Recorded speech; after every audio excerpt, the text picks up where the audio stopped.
Grammaire. La grammaire est l'étude systématique des éléments constitutifs d'une langue.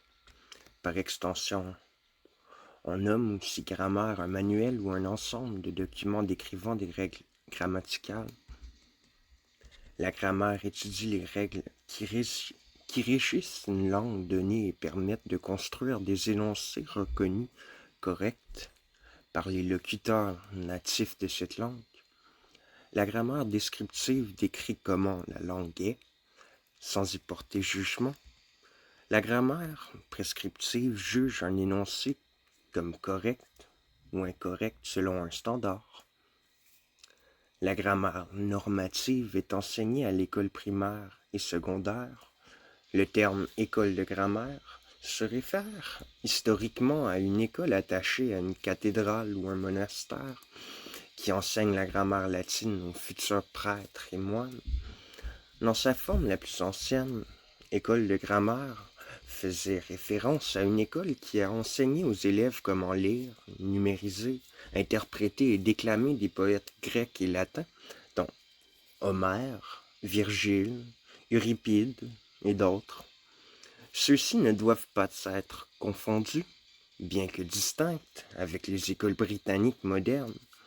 Une langue standard est le dialecte qui est promu au-dessus des autres dialectes dans l'écriture, l'éducation et, d'une manière générale, dans la sphère publique. Il contraste avec les dialectes vernaculaires qui peuvent faire l'objet d'études en linguistique descriptive académique, mais qui sont rarement enseignés de façon normative. La première langue normalisée enseignée dans l'enseignement primaire peut être sujet à controverse politique, car il peut parfois établir une norme définissant la nationalité ou l'origine ethnique.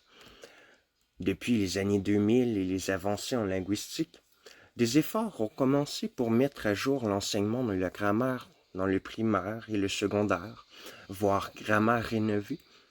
L'objectif principal est d'empêcher l'utilisation de règles prescriptives obsolètes en faveur de l'établissement de normes construites sur des recherches descriptives antérieures et de changer les perceptions concernant la justesse relative des formes standards prescrites par rapport aux dialectes non standards. La prééminence du français parisien a largement régné dans l'histoire de la littérature française moderne.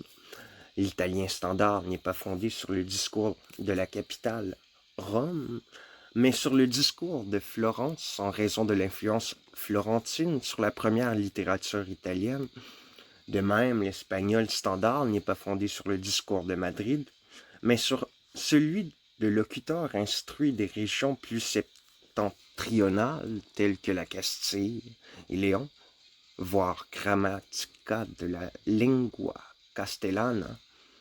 En Argentine et en Uruguay, la norme espagnole repose sur les dialectes locaux de Buenos Aires et de Montevideo, espagnol rioplatense.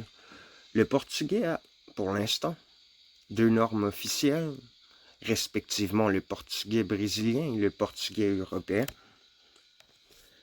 La grammaire comporte plusieurs disciplines qui étudient les sons et leur prononciation, phonétique, phonologie, orthophonie, les mots, morphologie, orthoépie, orthographe, les phrases et propositions, syntaxe.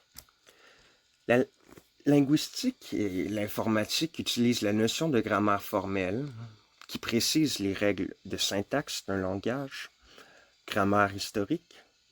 La grammaire historique décrit et compare les états d'une même langue à des époques différentes.